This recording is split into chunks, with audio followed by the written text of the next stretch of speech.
This has got to be one of the coolest tools I've seen, and the reason why I got it is because I have a lot of cardboard boxes, and I didn't want to kill my wrist every time I had to break those things down, which is what has been happening. This thing makes that job very, very fast and actually quite fun.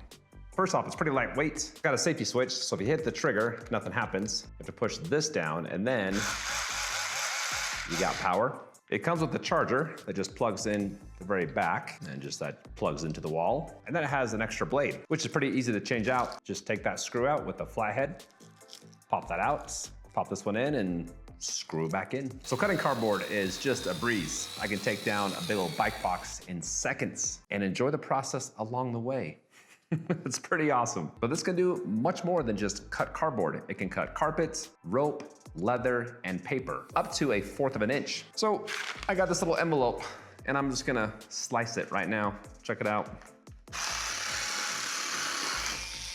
Woo. Oh. That's pretty satisfying, I'm not gonna lie. Now, what's cool, and I don't know how they did this, but this is a self-sharpening blade. So as it comes in this enclosed part here, it sharpens itself. I guess just like a knife on a sharpening block. That's what you got built in right there. So in recap here, we got a power tool with a blade that you can change out that can just lay waste to any cardboard box that you have. Rechargeable, lightweight. It's on Amazon for 33 bucks. Last I checked, about 1,000 of these were sold this last month, so people tend to like them apparently, and now I know why.